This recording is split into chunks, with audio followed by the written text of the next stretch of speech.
यह कहानी है एक गरीब सब्जी वाले की जिसका नाम अमित है, जो बोरगांव की तंग धूल भरी कच्ची गलियों में रहता था। बोरगांव एक छोटा सा गांव था जहां कच्ची दीवारों के मकान थे, छतें सूखे खपरेल से ढकी थीं और हवा में गरीबी की महक बसी थी। अमित की जिंदगी बहुत सादा मगर मेहनत से भरी थी।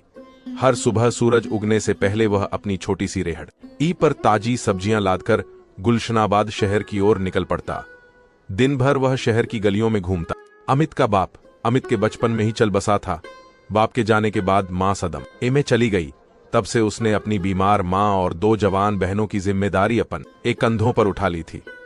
मां को अक्सर मिर्गी के दौरे पड़ते और बहनों की उम्र भी अब शादी लायक हो चली थी। अमित जानता था कि उसे कुछ करना होगा। मां की दवा, बहनों की शादी और एक सुरक्षित घर का इंतजाम। गरीबी हर कदम पर उसका रास्ता रोकती थी, मगर उसकी आंखों में उम्मीद की लौ जलती थी। उसकी कमाई का एकमात्र जरिया थी वह छोटी रेहड़ी जिस पर वह सब्जियां बेचता। रोज सुबह वह रेहड़ी सजाता, पुराने घिसे जूतों या चप्पल जो मिलता उसमें पैर डालता और शहर की ओर चल पड़ता। दिन भर मेहनत, ताने और धूप सहने के बाद वह रात को घर लौटता। घर पहुंचते ही मां की खांसी की आवाज और बहनों की चिंतित नजरें उसका स्वागत करती। कभी वह बची हुई सब्जियां लाता, कभी 2 वक्त की रोटी का इंतजाम करता। अमित की दुनिया बस इतनी थी, एक छोटा सा घर, रेहड़ी और अपने परिवार की मुस्कान। एक दिन जैसा कि रोज होता था, अमित सूरज उगने से पहले रेहड़ी लेकर शहर की ओर निकला। उसके चेहरे पर थकान साफ नजर आ रही थी, मगर जिम्मेदारी के आगे थकान को हराना था। दिल में बहनों के लिए सपने चमक रहे थे। गुलशनाबाद पहुंचकर उसने एक घने पेड़ के नीचे रेहड़ी लगाई और सब्जियां बेचने लगा। कोई मोल भाव करता, कोई खींच कर बोलता, कोई भाव सही न होने के कारण गुस्सा हो जाता तो कोई ताने मारता, कोई दाम कम करने की जिद करता। अमित चुपचाप सब सहता। दोपहर ढलते ढलते आसमान पर काले बादल छा गए थे। जब हवा चली, बिजली कड़की और मूसलाधार बारिश शुरू हो गई। बारिश की बूंदें सुइयों की तरह चुभ रही थीं। सर्दी बढ़ने लगी थी। अमित ने रेहड़ी संभाली और किसी आश्रय की तलाश में चल पड़ा। कुछ दूर एक पुराना घना पेड़ दिखा जिसके नीचे थोड़ी सूखी जगह थी। उसने रेहड़ी एक तरफ खड़ी की, गीले कपड़े झाड़े और पेड़ के तने से टिककर खड़ा हो गया। बारिश जोरों पर थी। आसमान बिजली की चमक से रोशन हो रहा था। अंधेरा गहराता जा रहा था। तभी उसे एक आकृति दिखी। सफेद लिबास में एक लड़की, लंबे काले बाल, बारिश में भीगे हुए, चेहरे से चिपके हुए और नीली आंखें जैसे किसी गहरे तालाब में छुपा रहस्य। अमित एक पल को सांस लेना भूल गया। बारिश जैसे थम गई, हवा जैसे रुक गई। वह लड़की पास आई और नरम आवाज में बोली, अगर बुरा न मानो तो मैं भी यहां थोड़ी देर पनाह ले लूं। बारिश बहुत तेज है, मेरा घर यहीं पास है। अमित को लगा शायद कोई आम लड़की मुसीबत में फंस गई। उसने तुरंत कहा, जी बिल्कुल, आप रुक सकती हैं। कुछ देर दोनों खामोश खड़े रहे। अमित उसे चुपके देखता रहा। उसकी मौजूदगी में एक अजीब सा जादू था जो समझ नहीं आता था मगर दिल को छूता था। बारिश थमते ही लड़की ने पास की एक तंग सुनसान गली की ओर इशारा किया और कहा, क्या आप इधर चलेंगे? अमित ने रेहड़ी उठाई और उसके साथ गली की ओर बढ़ा। गली पुरानी थी, दीवारें जीर्ण और आखिर में एक ऊंचा दरवाजा था। लड़की ने दरवाजा खोला, मुड़कर अमित को देखा और मुस्कुराते हुए बोली, शुक्रिया, आप बहुत अच्छे हैं। फिर वह अंदर चली गई और दरवाजा बिना आवाज के बंद हो गया। अमित कुछ देर वहीं खड़ा रहा, जैसे कोई सपना देखा हो। फिर वह रेहड़ी लेकर बोरगांव की ओर चल पड़ा। रास्ते में हवा ठंडी थी, कपड़े गीले थे, मगर दिल में एक अजीब सी गर्मी थी। घर पहुंचकर उसने मां और बहनों को बारिश की वजह से देर होने की बात कही। मां की खांसी और बहनों की चिंता भरी नजरें उसका इंतजार कर रही थीं। अमित घर पहुंचा, कपड़े बदले और खाना खाने के बाद सोने चला गया। रात को बिस्तर पर लेटे हुए उसके दिमाग में बस वही नीली आंखें घूम रही थीं। वो कौन थी? उसने सोचा। नाम तो पूछा ही नहीं। अगली सुबह आसमान साफ था। सूरज की रोशनी जमीन पर बिखरी थी। अमित की रेहड़ी फिर उसी सड़क से गुजरी जहां वह पेड़ था। दिल ने कहा, शायद वह फिर मिले। और वह थी वही सफेद सलवार सूट पहने, वह नीली आंखें, मगर आज उसके हाथ में रंग बिरंगी मिठाइयों का ठाल था।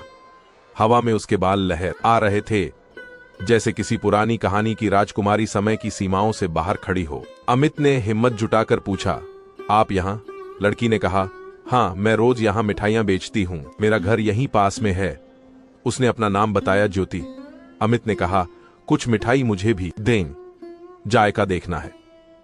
ज्योति ने थाल से कुछ मिठाइयां निकाली और कहा, 1 रुपये बिना कीमत के, लो बस स्वाद बताना। अमित ने जैसे ही मिठाई मुंह में रखी, एक अजीब सा सुकून महसूस हुआ। स्वाद ऐसा था जैसे शहद इससे पहले कभी इतना स्वाद नहीं मिला। जंगल की खुशबू और गुलाब का अतर एक साथ घुल गए हों। दुनिया जैसे थम गई, आवाजें गायब हो गईं। ये मिठाई तो किसी दूसरी दुनिया की लगती है, अमित ने कहा। ज्योति ने बस मुस्कुराकर सिर हिलाया। उसकी मुस्कुराहट में एक रहस्य था जो अमित अभी समझ नहीं पाया था। धन्यवाद, उसने कहा, एक वापसी पर फिर लूंगा। वह रेहड़ी लेकर शहर की ओर बढ़ गया, मगर उसका दिल उस पेड़ के नीचे रह गया। रास्ते में वह बार बार मुड़कर देखता, जैसे ज्योति अभी भी वहां खड़ी हो। उसके दिमाग में सवाल उमड़ रहे थे, वह कौन है, इतनी खूबसूरत, इतनी खामोश। उसकी मिठाइयों में यह जादू कहां से आता है, जैसे कोई परी आसमान से उतर गई हो और वो नीली आंखें उसकी रूह तक देखती थीं। इस मुलाकात के बाद अमित का हर दिन बदल गया।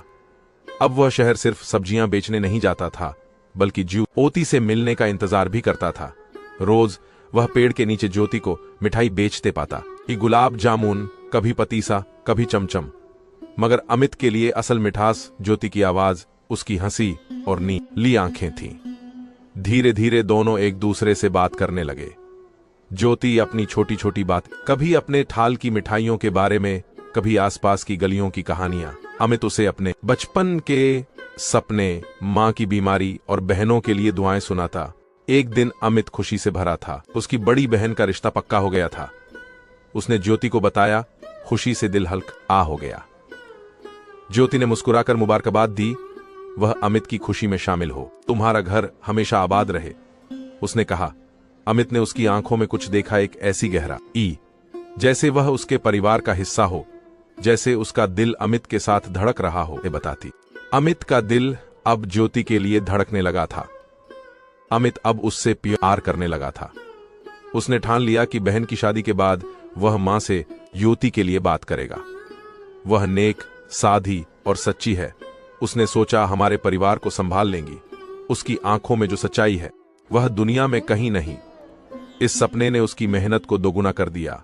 पहले वह शाम से पहले लौट आता, अब देर रात तक सब्जियां बेचता। पहले सिर्फ सब्जियां बेचता था, अब जूस निकालता और कभी मजदूरी भी कर लेता। सर्दी हो या गर्मी, उसकी मेहनत में कमी नहीं आई।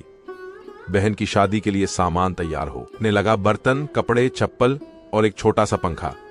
हर चीज उसने अपने हाथों से चुनी और हर चीज में उसकी मेहनत और मोहब्बत बसी थी। मगर ज्योति की आंखों में अब एक अजीब सी उदासी दिखती थी।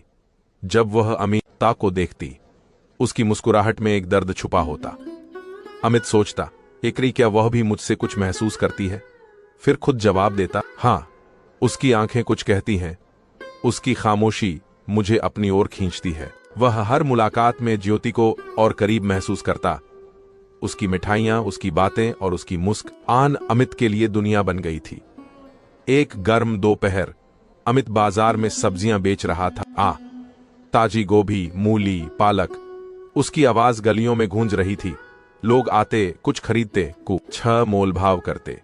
उसकी नजर बार बार उस सड़क की ओर उठती जहां ज्योति से मुलाकात होती थी। वह सोच रहा था कि आज शायद कुछ और बात आगे बढ़े। तभी उसे एक जाना पहचाना चेहरा दिखा, पंडित जी का, जो बोरगांव के पास एक दुकान में काम करते थे। उनकी दाढ़ी सफेद थी, माथे पर तिलक का निशान। पंडित जी का बाजार आना अमित के लिए हैरानी की बात थी। उसने हाथ जोड़कर नमस्ते किया। पंडित जी, हाजी आज बाजार में। पंडित जी ने नमस्ते का जवाब दिया, मगर उनके चेहरे पर कुछ था जो समझ से परे था। अमित, मुझे तुमसे जरूरी बात करनी है, उन्होंने कहा। अमित ने सब्जियों का थाल साइड पर रखा और ध्यान से सुनने लगा।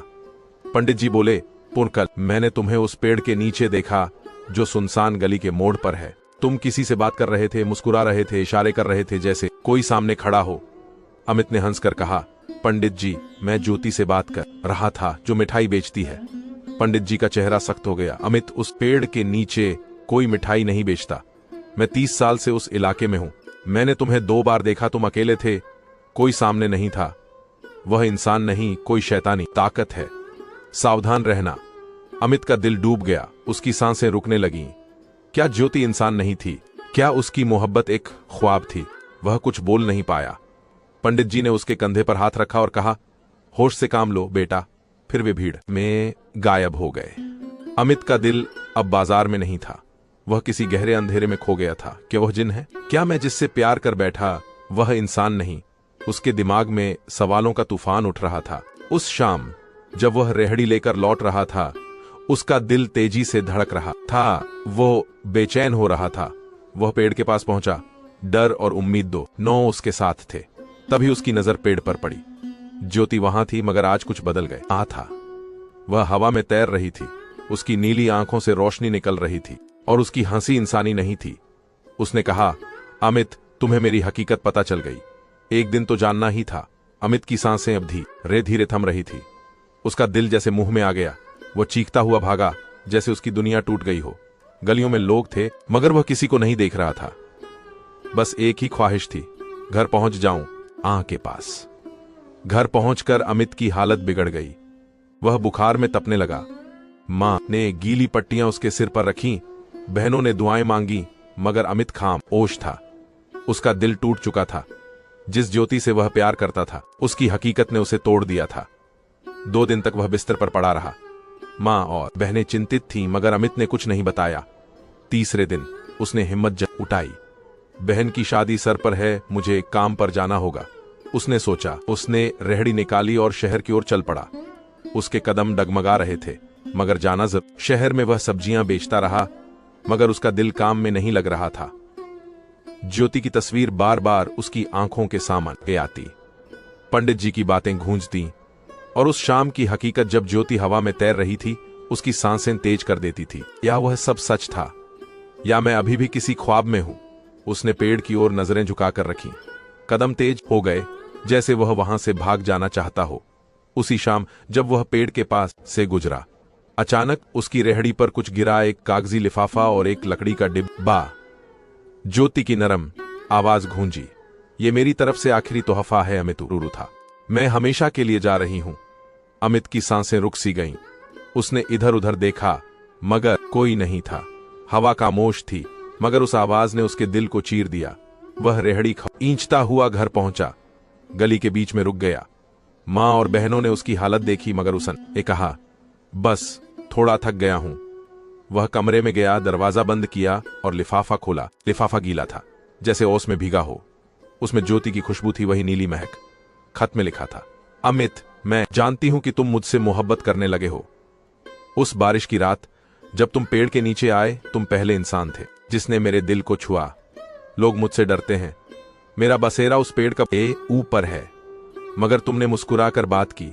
तुम मुझे पसंद आए। मैं एक जिन्हा और हमारा मिलन नहीं हो सकता। पंडित जी ने सच कहा, और मैंने भी अपनी हकीकत दिख आई ताकि तुम मुझे भूल जाओ। इस डिब्बे में मेरी कुछ यादें हैं।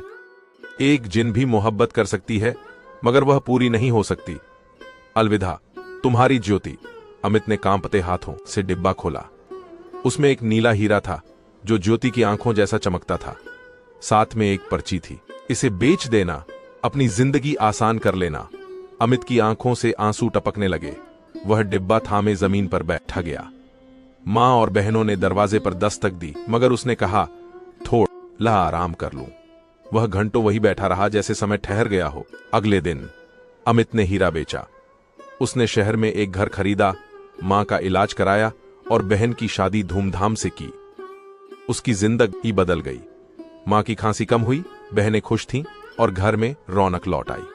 अमित ने सबको बताया कि उसे एक बड़ी नौकरी मिल गई है, मगर अमित का दिल अधूरा था। वह ज्योति को भूल नहीं पाया। आज भी जब वह अकेला होता है, उस पेड़ की याद आती है। ज्योति की नीली आंखें, उसकी मिठाइयां, उसकी मुस्कान और वह खामोश मोहब्बत जो इंसान और जिन की दुनिया के बीच कहीं खो गई।